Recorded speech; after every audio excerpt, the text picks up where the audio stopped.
This is the fourth lecture of your syllabus and it is titled as Fibonacci number system. ठीक है, अब पहले हम थोड़ा नंबर सिस्टम की थोड़ी सी थ्योरी पढ़ेंगे, इससे जल्दी जल्दी गो थ्रू करेंगे। आप सारे ठीक ठाक स्टूडेंट्स हैं, पता होगा फिबोनाची नंबर सिस्टम क्या होता है। ये एक नंबर सिस्टम होता है जो 0 और 1 से स्टार्ट होता है। ठीक है, इसका बेसिक पर्पस क्या होता है, आप फर्स्ट प्रीवियस और करंट नंबर को ऐड करते हैं और एक अगला नंबर आता है, फिर प्रीवियस और करंट नंबर को ऐड करते हैं तो नेक्स्ट नंबर आता है।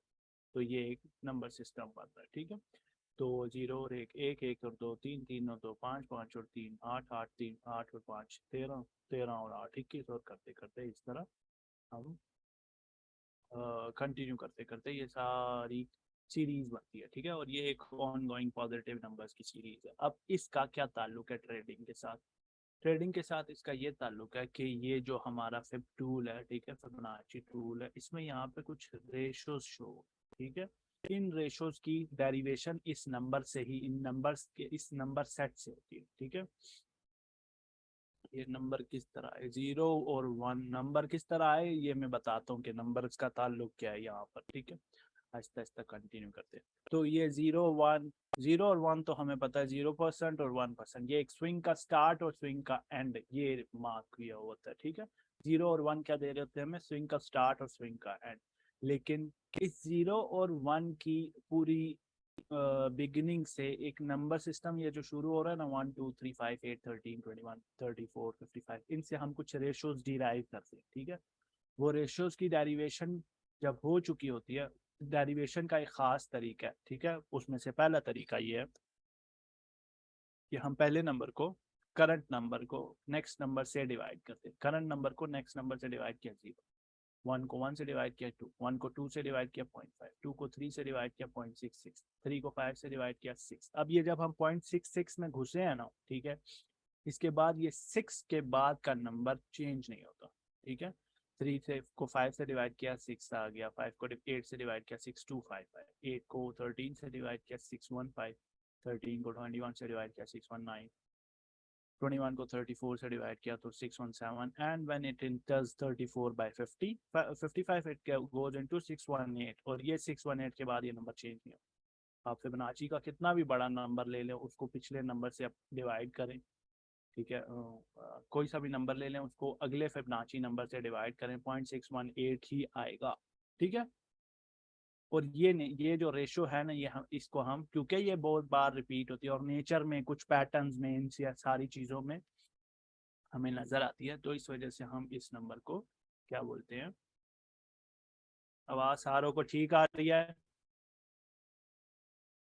इस नंबर को हम द गोल्डन रेशो बोलते हैं। ठीक है, 618 को गोल्डन रेशो बोलते हैं। 618 को हम गोल्डन रेशो बोलते हैं। अब ये जो 618, जिनको आवाज़ सही से नहीं आ रही, अपने इंटरनेट का बंदोबस्त कर लें सही से। अच्छा, ये जो गोल्डन रेशो है ना, इसकी बिगिनिंग हुई थी 666 से। ठीक है, यहाँ से इसकी स्टार्टिंग हुई थी। ठीक है, 666 से स्टार्ट हुआ ये, और उसके बाद ये गोल्डन पॉकेट में चला गया। तो ये जो रेंज है, ये जो 666 का स्टार्ट, और यहाँ पर वैसे ये ख़त्म हो जाती है, उसके बाद तो रिपीटिशन है ना। ये जो पार्ट है ना, इसके अंदर ये जो रेशोज का रश लगा हुआ है, ठीक है, ये रेशोज का जो रश लगा हुआ है पूरा पूरा, इन रेशोज के रश की वजह से हम क्या कहते हैं, इस पूरी पॉकेट को गोल्डन पॉकेट बोलते हैं। ठीक है, इस पूरी पॉकेट को क्या बोलते हैं, गोल्डन पॉकेट। ठीक है,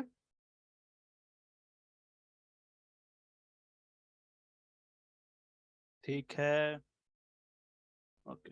सो फिबोनाची के स्टार्ट में हमें यहाँ पर 4 रेशोज मिली हैं, वैसे टेक्निकली 5 मिली हैं, लेकिन 0 मिला है। ठीक है, ये 0, ये 1, ये 0.5, 666 और 618। ठीक है, तो this marks for the first phase of Fibonacci number system. ठीक है, अब फर्स्ट फेज में हमें कौन कौन सी रेशोज मिली हैं, हम वो रेशोज देख लेते हैं कि ये रेशोज हमें कौन सी, 0 मिली है, 0.5 मिली है, 0 ये, 0.5 ये, फिर 618 और 666। ठीक है, और उसके बाद 1 ऑब्वियसली ये वाला।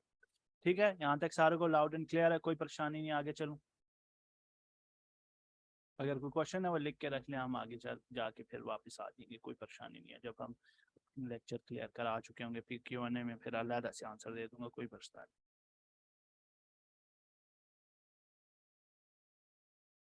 इसके बाद है जी दूसरी जो रेशोज, अब यहाँ पे आप फिब नंबर्स देखें ना, फिबोनाची नंबर्स देखें, तो फिब्स देखें, ठीक है। तो इसमें ना आपको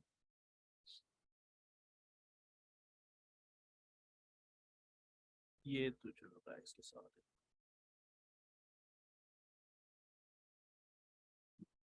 ये वाली हमें मिल गया, ये भी मिल गया, ये भी मिल गया, ये भी मिल गया, ठीक है। ये सारी हमें मिल गई है ना। बाकी जो रह गया ना 786, 886, 382 एंड 236, ये कहाँ से मिलेगी?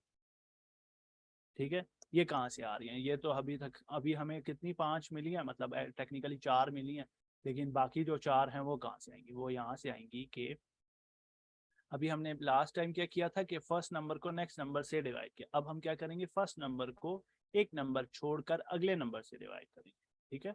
तो उस डिवीजन के बाद कुछ इस तरह का बिहेवियर होता है कि अगर आप 8 को 21 से डिवाइड करें तो 382 जनरेट होता है।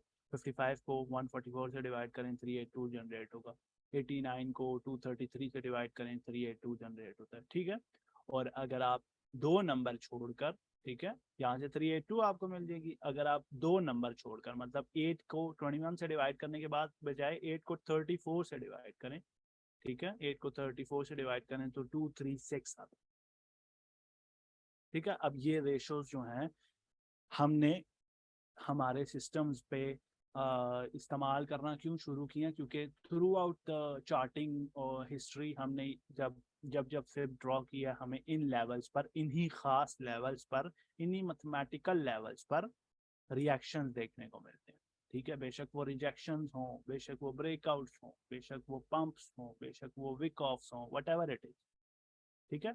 तो इस पार्ट से हमें कौन कौन सी रेशोज मिल गई हैं? 382 और 236। अब जो बाकी रह गई हैं ये वाली 786 और 886, इनको निकालने का ना एक अलग एक अतरंगी तरीका वो ये है कि आप ये करते हैं,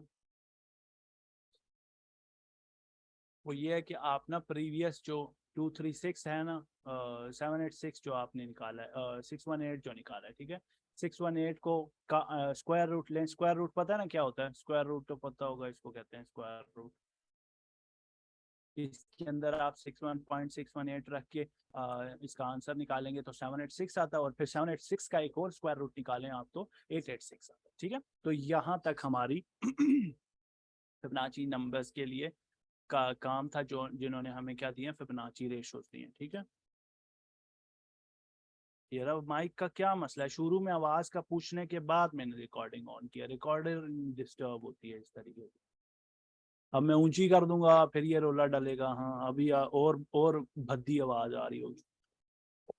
आवाज सही है अभी?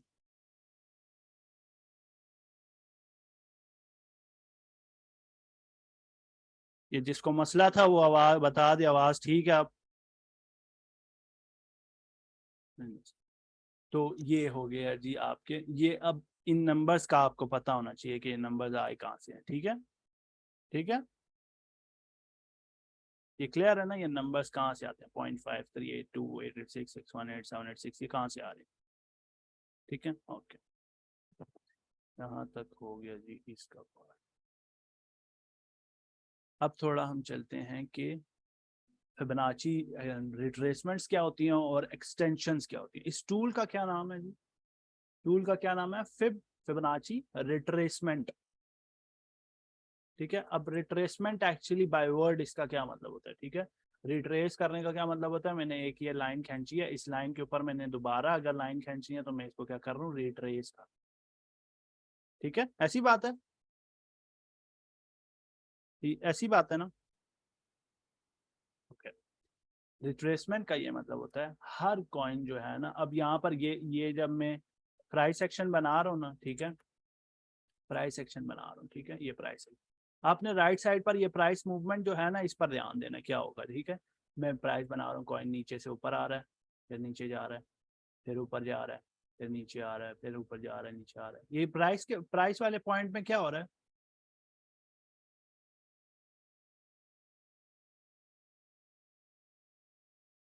ये क्या हो रहा है, प्राइस वाले इस हिस्से पर क्या फर्क पड़ रहा है, वो जो एक रेंज ट्रेवल हो चुकी है ना 100 तक, 171 से 260 तक, 260 तक, ये रेंज जो है बार बार प्राइस इसके बीच में गिरती है, फिर ऊपर चली जाती है, फिर इसके बीच में आ जाके फिर नीचे जाती है। ये इसको रिट्रेसमेंट बोलते हैं, कि जिस पाथ से प्राइस पहले गुजर चुकी है उस पाथ पे, उस प्राइस पर प्राइस एक्शन वापस आता है, ठीक है, इसको रिट्रेसमेंट बोलते हैं, ठीक है।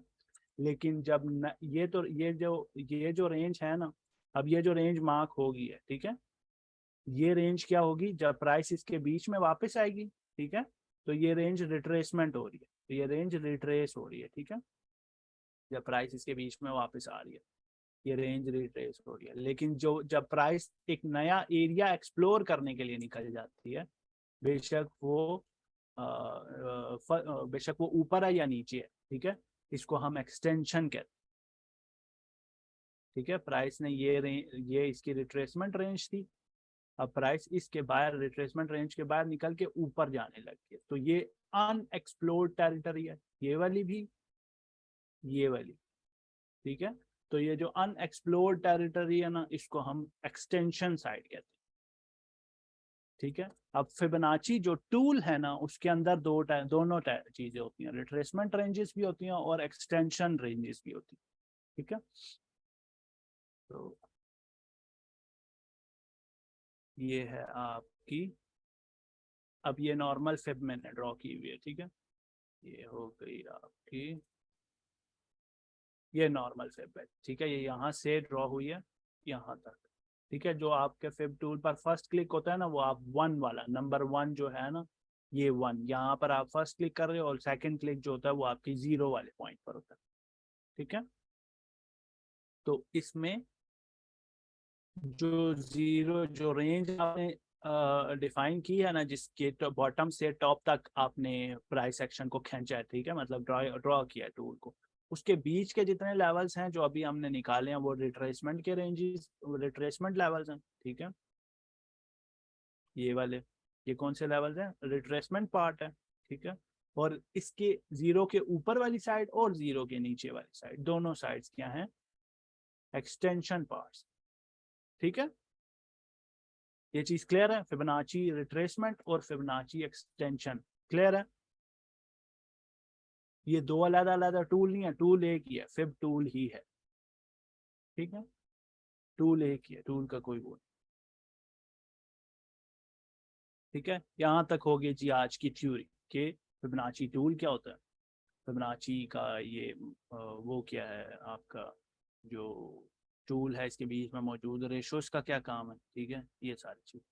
अब हम पढ़ेंगे फिबोनाची नंबर सिस्टम के बाद फिबोनाची ट्रेडिंग सिस्टम, ठीक है, उसको मैं कैसे ट्रेडिंग के लिए इस्तेमाल करता हूँ, एंट्रीज क्या होती हैं, टीपीज क्या होती हैं, एसेट्स क्या होते हैं, ठीक है, वो सारी चीज़ें अभी मैं एक्सप्लेन करूंगा। लेकिन उससे पहले आपको ये पता होना चाहिए कि फिबोनाची टूल जो है वो ड्रॉ किस तरह करते हैं, बल्कि पहले ड्रॉ से पहले आपको बेसिकली फिबोनाची नंबर सिस्टम से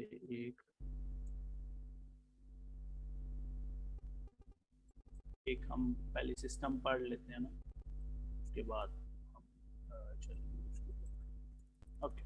सो here we have Fibonacci drawn, ठीक है। अब मैं यहाँ पर जिस काम के जिसकी बात कर रहा हूँ ना, वो ये जो ट्रेडिंग सिस्टम है, आपने लेवल्स पर ध्यान देना है, प्राइस कुछ भी है, प्राइस का कोई काम नहीं है यहाँ, ठीक है, आपने लेवल्स पर ध्यान देना कि कौन सा लेवल किस काम के लिए इस्तेमाल हो रहा है, ठीक है। अब इस 702 अच्छा, जो ये एक्सटेंशन वाले लेवल्स होते हैं ना ऊपर की तरफ या नीचे की तरफ, ये एक्चुअली वही लेवल्स होते हैं, सिर्फ नेगेटिव में या पॉजिटिव में होते हैं। 0.04 को फिलहाल छोड़ देंगे, ये 0.04 कहाँ से आ रहा है, ये एक टाइप का स्टॉप लॉस होता है, लेकिन फिर भी एनीवेज। तो यहाँ पर आपको ये रिट्रेसमेंट वाला पार्ट दिख रहा है, और ऊपर एक्सटेंशन है, नीचे एक एक्सटेंशन लेवल है, ठीक है। एक्सटेंशन का सिर्फ एक ही लेवल है, क्योंकि मैं यहाँ पर आपको लॉन्ग्स के लिए ना, इसके लिए लॉन्ग के लिए या स्पॉट बाइज का सिस्टम बता रहा हूँ, या आप अगर शॉर्ट कर रहे हैं तो शॉर्ट का या सेलिंग का पॉइंट तरीका बता रहा हूँ। यहाँ से आपको आगे अच्छे से तब समझ आएगी अगर आपने डीसीए वाला लेक्चर देखा हुआ है, तो आपको सही बेहतर समझ आएगी कि मल्टीपल एंट्रीज लेना, डिफरेंट टीपीज लेना, इससे क्या फर्क पड़ता है एक सिस्टम में, ठीक है, ज्यादा अच्छे से समझ आएगी। लेकिन अगर आपने वो लेक्चर नहीं भी लिया हुआ तो फिर भी मैं कोशिश करूंगा, अभी तो ये ले लें, कोशिश करूंगा जितना भी हो सका कोशिश अच्छे से एक्सप्लेन कर दूं, और आपको आगे जो फिर रिकमेंडेशन यही है कि जाके इस लेक्चर के फौरन बाद जाके वो लेक्चर लाजमी देखें, ठीक है। ओके, सो स्टार्टिंग विद है कि हम एक्सपेक्ट कर रहे हैं कॉइन जो है वो इस तरीके का मूव हुआ हुआ है। अब हम इस कॉइन को नीचे आ रहा है कॉइन, और अब हम एक्सपेक्ट कर रहे हैं कि ये कहाँ तक नीचे आ सकते हैं, ठीक है, और फिर हम कहाँ कहाँ एंट्रीज लेंगे। अब जो मैं बात बताने लगा हूँ ना, इसको इसी तरीके से फॉलो करना है अगर आपने ये सिस्टम फॉलो करना है तो। अगर ये सिस्टम फॉलो नहीं करना, ठीक है, तो इसके साथ अगर फ्यूजन बनाना है, कुछ अपनी इसमें मसाले ठोकने हैं, तो क्योंकि मुझे पता है ये सिस्टम काम करता है, मेरे लिए काम करता है, but in trading what works for me it does not has to work for you, ठीक है, क्योंकि मेरा रिस्क मैनेजमेंट का तरीका और है, आपका रिस्क मैनेजमेंट का तरीका और है, और रिस्क मैनेजमेंट एक सीखने वाली होती है और एक डेवलप की जाती है। जो मैं सिखा सकता हूँ मैं डेवलप नहीं कर सकता आपके अंदर, ठीक है। ये नहीं कि हाँ जी आपके $3 लॉस में जा रहे हैं और आपके हाथ पांव पड़ जाए, आपके पांव कांपने लग जाए, आपके हाथों से सांस निकल जाए, ठीक है। ये चीज़ तो मैं नहीं सिखा सकता कि कंट्रोल कंट्रोल उदय कंट्रोल है, ये वो चीज़ तो मैं नहीं सिखा सकता, लेकिन मैं यहाँ पे आपको रिस्क मैनेजमेंट का एक तरीका बता दूंगा कि किस चीज़ से आपने अपना जो है ना टीपीज वगैरह कंट्रोल करनी है अपना। जब आपने ट्रेड लेनी है ना, ये बात मेक श्योर कर लें कि आपने जो ट्रेड में पैसा डाल दिया इट्स गॉन,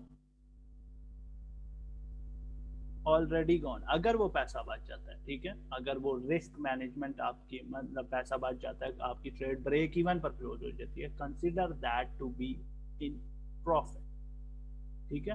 हर दिन लाजमी नहीं है प्रॉफिट हो, no trade day is also a profit day. अच्छा, तो सबसे पहले हम शुरू करते हैं अपने स्टॉप लॉस से। तो स्टॉप लॉस वैसे में डिपेंड करता है, अगर तो मार्केट बहुत ज़्यादा मूव कर रही है, मार्केट ज़्यादा वॉलेटाइल हुई है, कोई न्यूज़ एक्सपेक्टेड है, तो मैं इस पर 1.04 पर स्टॉप लॉस लगा दूंगा, ठीक है। लेकिन अगर मार्केट रेंजिंग मार्केट है तो मैं स्टॉप लॉस जो है वो 0.92 पर लगा दूंगा, ठीक है, what ever that price range is, ठीक है। तो यहाँ पर आपका स्टॉप लॉस और यहाँ पर भी आपका स्टॉप लॉस, ठीक है। स्टॉप लॉस को ये एक रखना होता है, ठीक है, ज्यादा फैंसी नहीं होना कि 4 किस्म के स्टॉप लॉस रखे हुए और 5 किस्म के। और मेक श्योर कि ये वो वाला पॉइंट है जो प्राइस से ऊपर है, प्राइस अभी तक यहाँ पर आई ही नहीं है, हम stop loss TPs entry set करके ट्रेड भूल जाते हैं, ठीक है। सो ये हो गया आपके स्टॉप लॉस, ठीक है। यहाँ पे आपने सारी ट्रेड बंद करनी है। फिर एंट्री कैसे लेनी है, मैं नीचे से ऊपर की तरफ जाने की कोशिश कर रहा हूँ, ठीक है। एंट्रीज किस तरह लेनी है, एंट्री लेने का इस तरीके का तरीका है ना कि हमने 3 एंट्री वाला काम करना है। जो जिन्होंने लास्ट लेक्चर लिया हुआ है 3 एंट्री से फर्क क्या पड़ता है और कैसे फर्क पड़ता है, उनको इस बात की समझ है। अब हम प्रैक्टिकली एंट्रीज ले रहे हैं। लास्ट लेक्चर में भी मैंने बोला था कि डीसीए वाले लेक्चर में कि जब मैं आपको फिबोनाची सिस्टम पढ़ाऊंगा तो उसमें आपको साफ सुथरा नजर आ जाएगा कि हम किस किस प्राइस पॉइंट पर कितनी कितनी एंट्रीज ले रहे हैं, ठीक है। तो starting with entry number 1 that is your 618 के ऊपर एंट्री, ठीक है। 618 पर आप फर्स्ट एंट्री लेते हैं। दैट एंट्री इज ऑलवेज, अगर ये सिस्टम फॉलो करना है, इज 20%, ठीक है। थोड़ा मैं बड़ा करता रहता हूँ थोड़ा सा, ठीक है। 20% की एंट्री होनी चाहिए। 20% पता है ना कैसे निकालते हैं, इतना तो पता होगा ना। अगर आपने ट्रेड में $500 डालने की का सोचा हुआ है ना, तो आप $100 जो है वो 618 पर, 618 के सामने प्राइस है, प्राइस शो हो रही होगी ना, इस तरीके से प्राइस शो हो रही थी। आप 618 यहाँ पर 193.74 पर जाके प्राइस डाल देंगे, ठीक है। $100 डाल देंगे, ठीक है। तो दूसरी एंट्री जो आप लेते हैं जी वो लेते हैं 786 पर, ठीक है। यहाँ पर आपने 30% की एंट्री लेनी पड़ती है, ठीक है। इस ये सिस्टम रिकमेंड करता है कि आप इस पॉइंट प्राइस पॉइंट पर 30% एंट्री, ठीक है।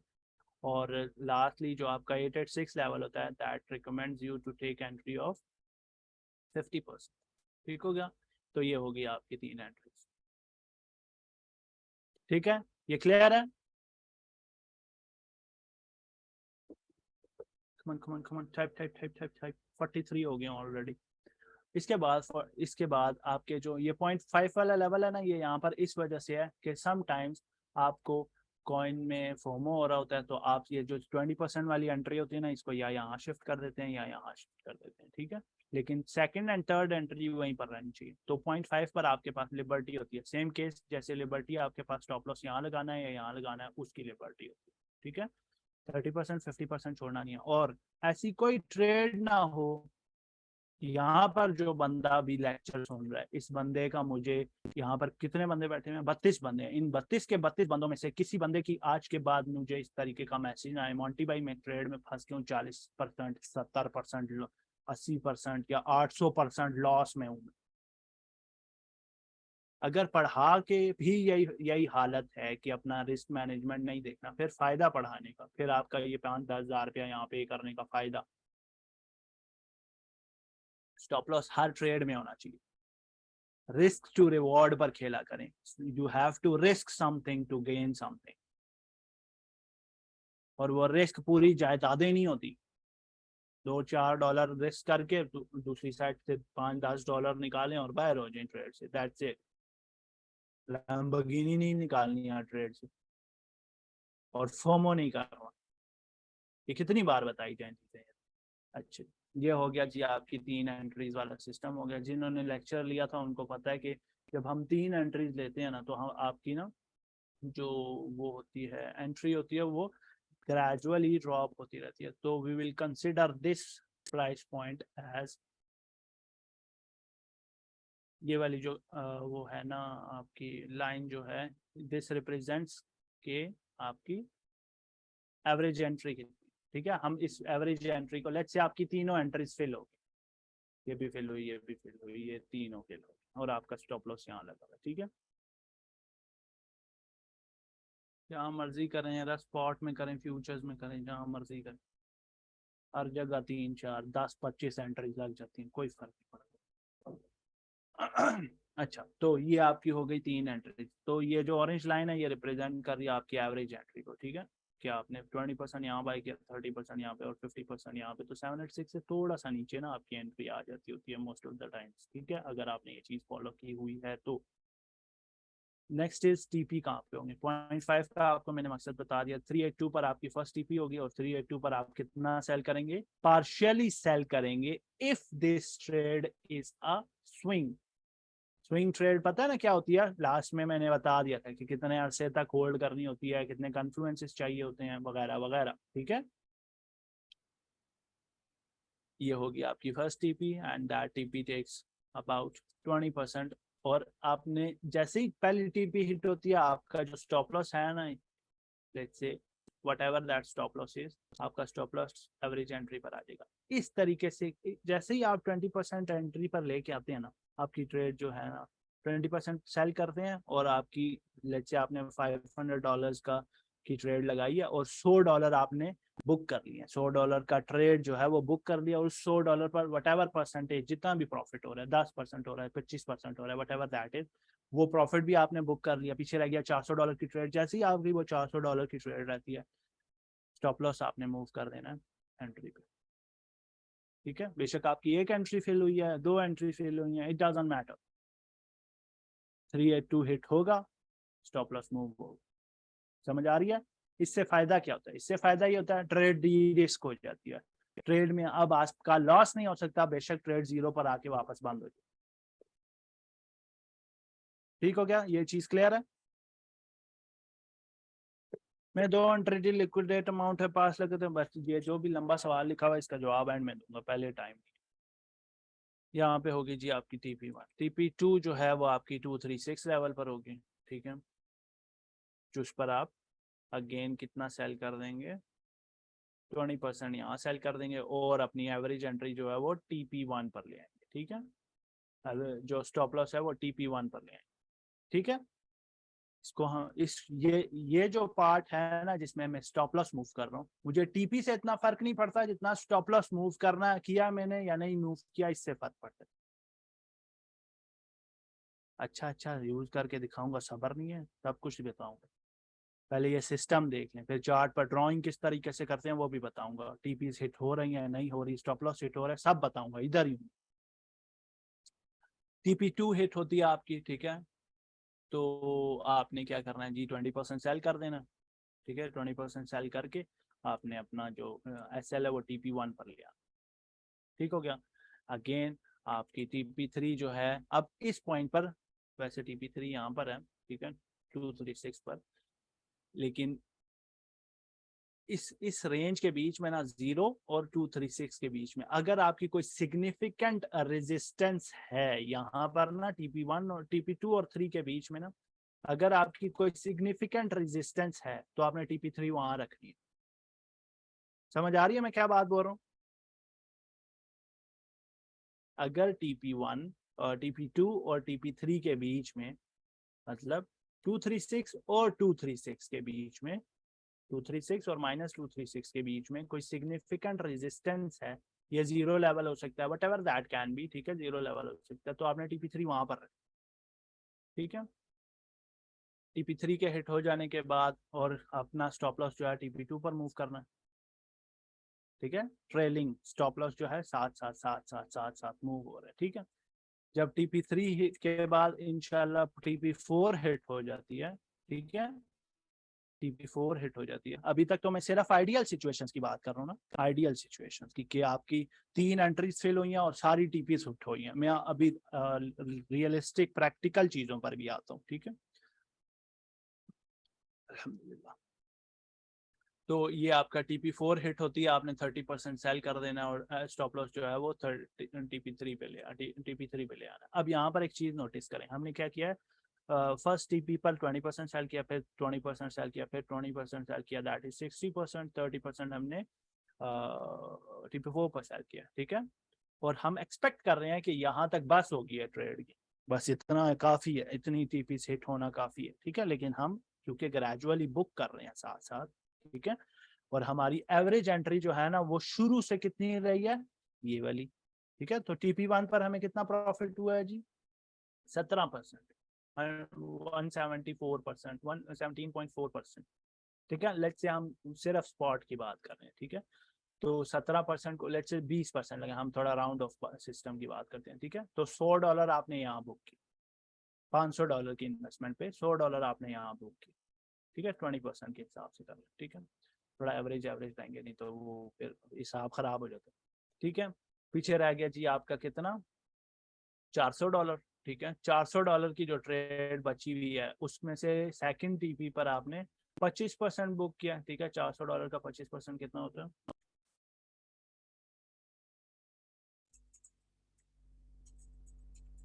$100 यहाँ बुक कर लिया, ठीक है, $100। अब ये मैं सिर्फ बता रहा हूँ कि आप मार्जिन कितना निकाल रहे हैं, वो तो आपके लेवरेज लूवरेज पे डिपेंड कर रहा होता है ना, कि कितना कितना प्रॉफिट बुक कर रहे हैं, ठीक है। तो $100, बाकी जो 20% है वो आपने मजीद निकाल लिया, ठीक है। फिर ये 50% यहाँ निकाल लिया प्रॉफिट, फिर 58% यहाँ निकाल लिया। तो ये जो ग्रेजुअल बुकिंग है ना, इससे हालांकि आपका प्रॉफिट जो है, अगर 4 TPs हिट होनी ही है, ठीक है, 4 TPs अगर हिट होनी ही है, लेट्स से प्राइस एक्शन यूँ आके तीनों एंट्रीज फिल करता है और फिर इधर हिट हो जाता है, तो हम वो $500 ही क्यों नहीं होल्ड करके रखते, हम आहिस्ता आहिस्ता सेलिंग क्यों कर रहे हैं, क्योंकि ये हम एलिस के वंडरलैंड में नहीं है। प्राइस जो है ना रिट्रेसमेंट लेती है, प्राइस लिक्विडेशन करती है, प्राइस विक ऑफ मारती है। But before I explain that procedure, मैं आपको एक और चीज बता दूं कि 20%, 20%, 20%, 30 और 30 और 30, 60 और 30, 90%, बाकी की जो 10% की ट्रेड है ना वो प्राइस मूव होती है यहाँ पर, जैसे ही TP4 हिट करती है आपने क्या करना है, स्टॉप लॉस थोड़ा TP4 पर ले आना है। जब प्राइस थोड़ी सी TP4 से ऊपर चली जाए, बेशक आप 618 को उसका ट्रिगर रख लें, या यहाँ पे बीच में 0.5 बना लें, उसको ट्रिगर रख लें, ठीक है। जब प्राइस इस पॉइंट को हिट करती है ना, आपने अपना स्टॉप लॉस जो है वो TP4 पर लगा ले आना है, ठीक है। अब प्राइस अगर इस नीचे इस पॉइंट को हिट करती है, आपकी TP4 पर सारी ट्रेड बुक हो जाएगी, नहीं ये कॉइन निकल जाएगी, मून बैग हो जाएगा, ये कॉइन ऊपर निकल जाएगा। और मैंने ये चीज़ एक्सपीरियंस की हुई है, मैं हर बार जब ये सिस्टम पढ़ाता हूँ मैं ये बताता हूँ कि इस पार्ट में ये जो मैं 10% छोड़ देता हूँ ना इसकी इतनी फीस कटती है, ना ही इसका इतना होल्ड करने का रोला होता है, क्योंकि टीपी पर आपका स्टॉप लॉस लगा हुआ है, ठीक है, प्रॉफिट में आपका स्टॉप लॉस लगा हुआ है, ना ही आपको इस पर एनालिसिस करने की जरूरत है, ये कॉइन चल जाते रहने दें ऊपर। ये जो पार्ट होगा ना, ये आपको जितनी आपने ग्रेजुअल बुकिंग किया उससे ज्यादा प्रॉफिट दे जाएगा, अगर आपने कॉइन का एक अच्छा एंट्री पकड़ लिया है तो।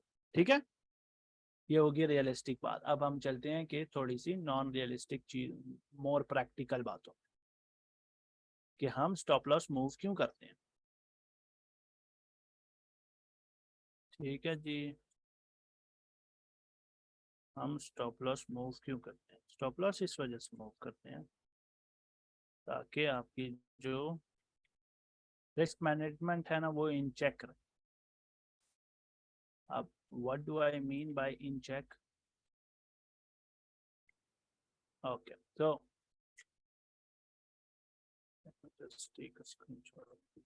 ओके, सो अब हम बात कर रहे हैं कि जी हमारी रियलिस्टिक चीज क्या होगी। लेट्स से कॉइन आता है यहाँ पर, first and foremost stop loss hit हो जाता है, हैपेंस, कुछ नहीं होता, फर्क नहीं पड़ता, हम अगली ट्रेड में रिकवर कर देंगे। ठीक है, स्टॉप लॉस हिट हो गया, क्योंकि एवरेज एंट्री यहाँ पर आ गई थी ना, आहिस्ता आहिस्ता ड्रॉप हो गई थी, तो आपका जो स्टॉप लॉस होगा वो अराउंड 5% का होगा। ठीक है, 5-6% का। तो $500 का 5-6% इज $500 का 5% इज हाउ मच। $500 का 5% इज $2.5।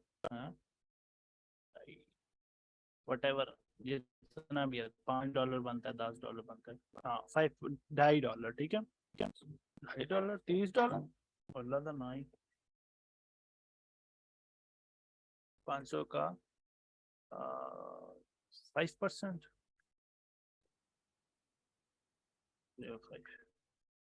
$25। हाँ ठीक है, $25, $25, $2.5 बोल रहा हूँ, वाह इतना सस्ता स्टॉप लॉस।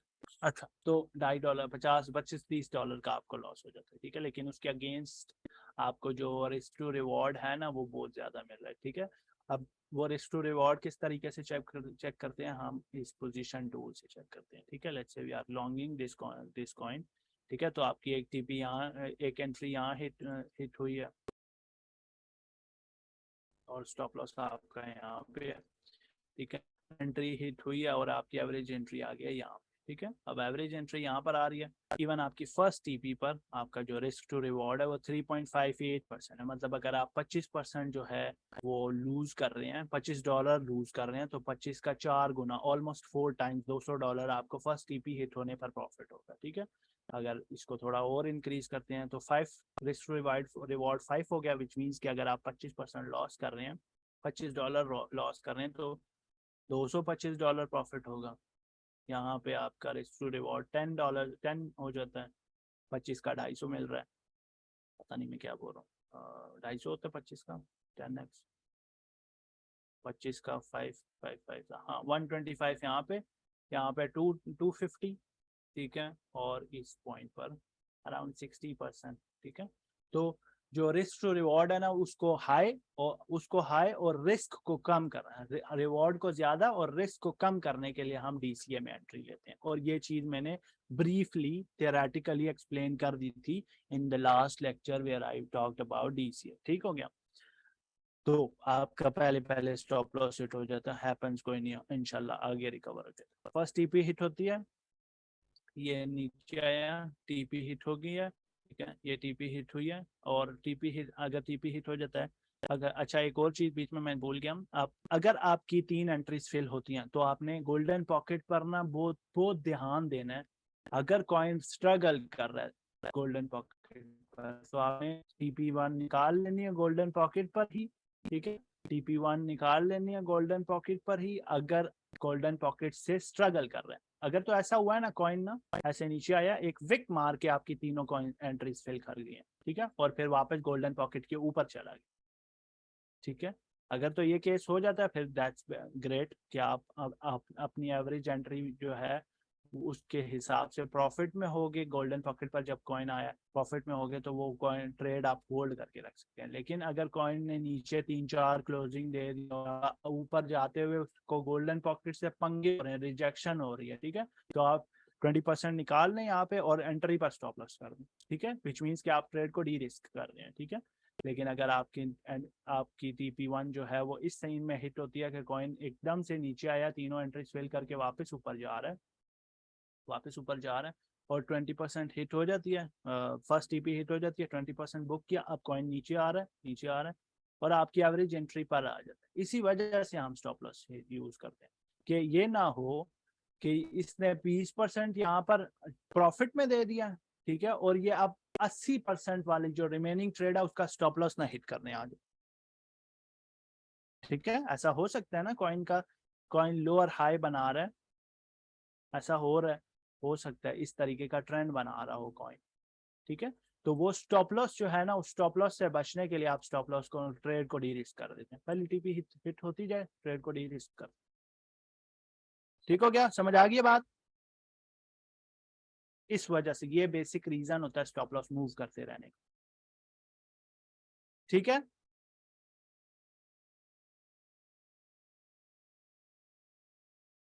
ओके, तो now we are heading back to some practical examples, इसको हम डाल देते हैं।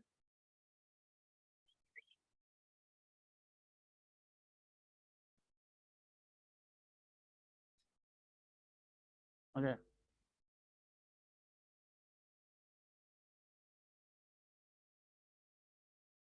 चलो जी, अब हम आते हैं थोड़ा ड्राइंग वाले केस पे कि ड्रॉ किस तरह किया जाता है। सो हमेशा फिब जो ड्रॉ करनी है ना, ये मैंने पहले भी बताया हुआ है आप लोगों को कि फिब जो ड्रॉ करनी होती है ना, you have to draw it from left से राइट की तरफ, ठीक है। पहली बात, लेफ्ट से राइट ड्रॉ होती है, ड्राइंग हमेशा लेफ्ट से राइट होगी इसकी, ठीक है, लेफ्ट से राइट होगी, या वो बॉटम लेफ्ट से टॉप राइट हो सकती है या टॉप लेफ्ट से बॉटम राइट हो सकती है, ठीक है। अब ये वाला जो पार्ट है ना, अच्छा, बुलिश ट्रेंड और बेयरिश ट्रेंड पता है ना क्या होते हैं। बुलिश ट्रेंड क्या होता है, बेयरिश ट्रेंड क्या होता है, सबको पता है क्या होता है। बुलिश ट्रेंड वो होता है जिसमें हायर हाइज हायर लोज बन रहे होते हैं, ठीक है। बेयरिश ट्रेंड वो होता है जिसमें lower highs and lower lows बन रहे होते हैं, ठीक है। अच्छा, ये जो पार्ट है आपने ड्रॉ करना होता है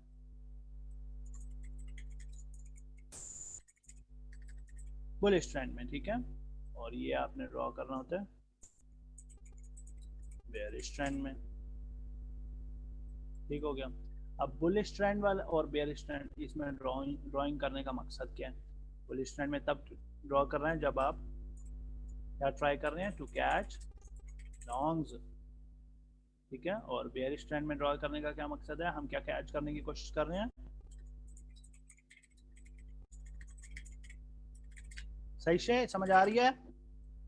अभी मैं लॉन्ग्स कैच करके शॉर्ट्स कैच करके आपको दिखाऊंगा, ठीक है। अच्छा, कभी भी फिब लेफ्ट से राइट ड्रॉ करने के बजाय राइट से लेफ्ट नहीं ड्रॉ करनी, इस तरीके से फिब जिसने ड्रॉ करके मुझे दिखाई, मारूंगा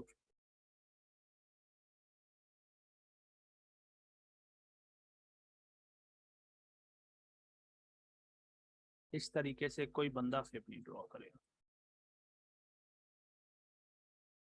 ठीक हो गया, समझ आ रही है, ठीक है। राइट साइड से लेफ्ट साइड की तरफ ड्रॉ नहीं करना, क्योंकि प्राइस एक्शन राइट को मूव हो रहा होता है ना, प्राइस एक्शन अगर राइट को मूव हो रहा है तो आप लेफ्ट को किधर जा रहे हैं,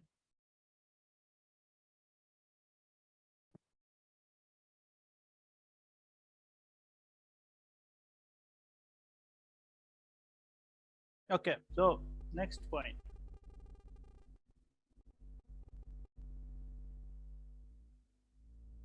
अब चलते हैं एक्चुअल ड्राइंग पर, ठीक है। मूविंग ऑन, अब हम सिस्टम्स चेक करेंगे क्या काम किया है नहीं किया, क्या हिसाब किताब हुआ है। अच्छा, फिप को हम जो ड्रॉ करते हैं वो ड्रॉ करते हैं स्विंग हाई से स्विंग लो पर, ठीक है, स्विंग हाई से स्विंग लो पे। ये मैंने लॉन्ग कैच करने की, यहाँ पे ट्रेंड चेंज हो गया ना, ये बुलिश हो गया, कॉइन हायर हाई क्रिएट हो गया। अब मैं इसका लॉन्ग कैच करने लगा हूँ, तो ये स्विंग का लो मैं विक से ड्रॉ करूंगा, बॉडी से नहीं ड्रॉ करना, विक से ड्रॉ करना है, विक से अगली विक तक, ठीक है।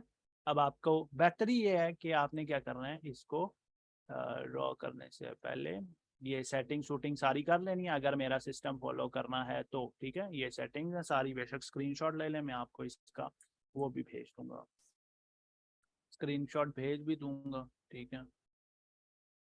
अगर तो मेरा सिस्टम फॉलो करना है तो इसको ये यहाँ पे एक्सटेंड करके रखा। अब देखना मैं ड्रॉ किस तरीके से करता हूँ, आपने मुझे बताना है कितनी एंट्रीज फिल हुई हैं, क्या स्टॉप लॉस हिट हुआ है, कितनी टीपीज हिट हुई है, ठीक हो गया। तो here we have this to here, ठीक है। मैं लो से हाई तक ड्रॉ कर रहा हूँ, कहाँ से कहाँ ड्रॉ किया ये सबको नजर आ गया, कहाँ से कहाँ ड्रॉ कर रहा हूँ मैं, ठीक है। इस पॉइंट से इस पॉइंट तक ड्रॉ किया मैंने, सही हो गया। एंट्री कितनी फेल हुई है, एक 20% वाली एंट्री फेल हुई है, और टीपीज कितनी हिट हुई है, सारी टीपीज हिट हुई हैं। अब देखो क्या आपको वो रिएक्शन दिख रहे हैं, क्या आपको रिएक्शन दिख रहे हैं एक्सटेंशन वाले, दिख रहे हैं ना, सारे रिएक्शन दिख रहे हैं, ऐसी बात है।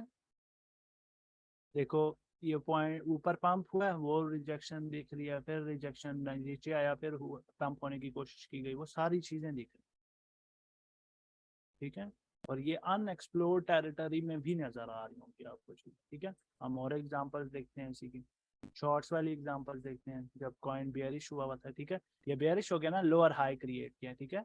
ये है स्विंग हाई और ये स्विंग लो, कितनी एंट्रीज फेल हुई हैं, कितनी एंट्रीज फेल हुई हैं, कितनी एंट्रीज और कितनी टीपी सेट हुई हैं, एक एंट्री फेल हुई है, सारी टीपी सेट हुई, ऐसी बात है।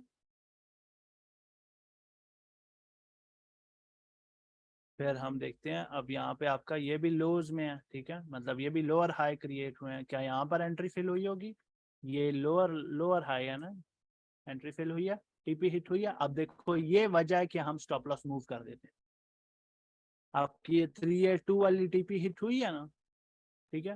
382 वाली टीपी हिट होने के बाद आपका स्टॉप लॉस कहाँ आ जाएगा, 618 पर, और ये 618 पर बंद हो जाएगी trade without creating any loss,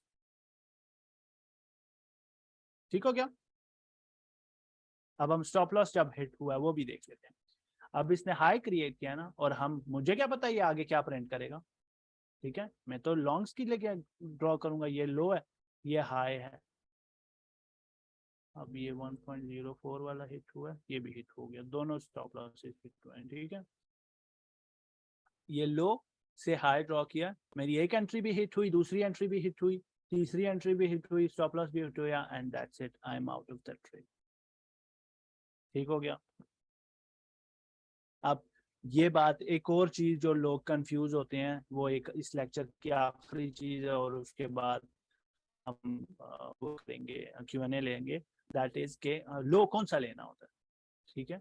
अब यहाँ पर जैसे मैंने ये वाला लो लिया है, ये वाला लो, ठीक है, ये लो, हाई का तो सबको पता होता है ना कि रिसेंट हाई जो बना हुआ है। एक और चीज भी मैं अभी हाई के बारे में भी बता देता हूँ, लो के बारे में ये चीज है कि आपने ये वाला लो लेना है, ये लो लेना है, ये लो लेना है, ये लो लेना है, कौन सा, स्विंग का लो लेना है, पहली बात स्विंग का लो लेना, ठीक है। दूसरी बात, वो लो वो वाला लेना है जो टेस्टेड ना हो ऑलरेडी।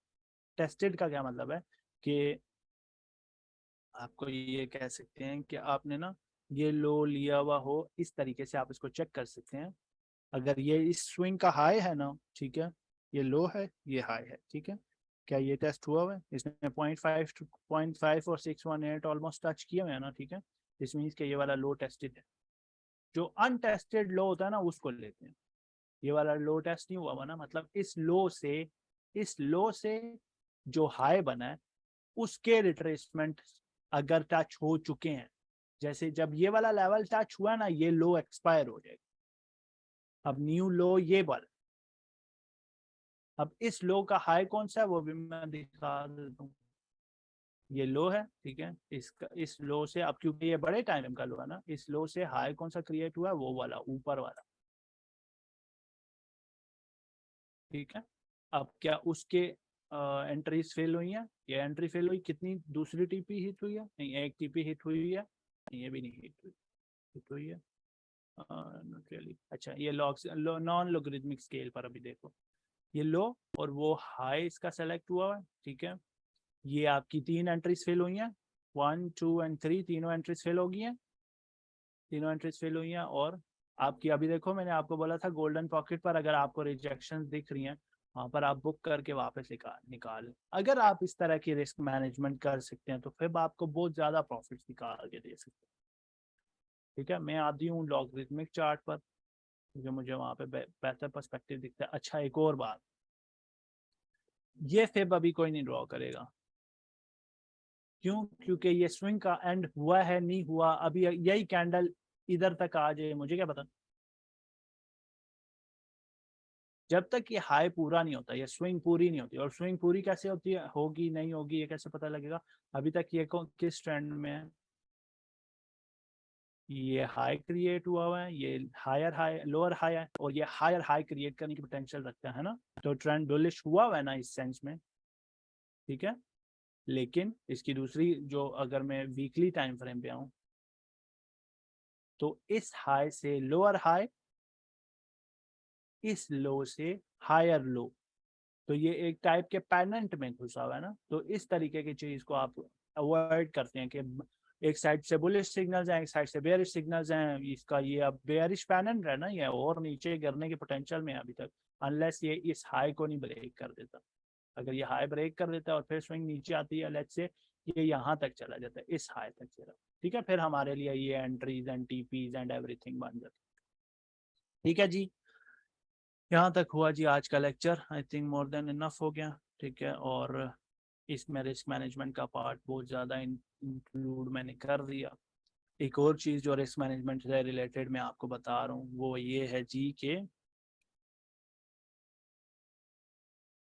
हाँ जी, इसके बाद इसके एक और चीज़ जो इम्पोर्टेंट है वो ये है कि अगर आप ना एक ऐसे कॉइन में हैं, ऑलरेडी हैं, जिसकी आपको लेवल्स नहीं पता ना, जिसकी आपको ये सपोर्ट्स एंड रेजिस्टेंसेस बनाना नहीं आ रही, तो आप उसके फिब्स बनाएं वहाँ, और फिब्स पर अपना लेवल टू लेवल प्रैक्टिस करें, ठीक है। Level to level trading practice किया करें, दैट इज मोर इम्पोर्टेंट कि आप कुछ और चीज़ प्रैक्टिस करें। लेवल टू लेवल ट्रेडिंग बहुत इंपॉर्टेंट होती है, उस पर ध्यान दिया करें और उसको फॉलो किया करें, ठीक है। तो ये हो गया जी आपका आज का लेक्चर, और अभी हम क्वेश्चन आंसर लेंगे, और अगर किसी का कुछ सवाल है तो वो पूछे, नहीं पूछता तो भग जाए। ये जो लेक्चर रिकॉर्डिंग देख रहे हैं, अगर आपका कोई क्वेश्चन है तो please ask me, tag me and ask me. अभी तक के लिए अल्लाह हाफ़िज़।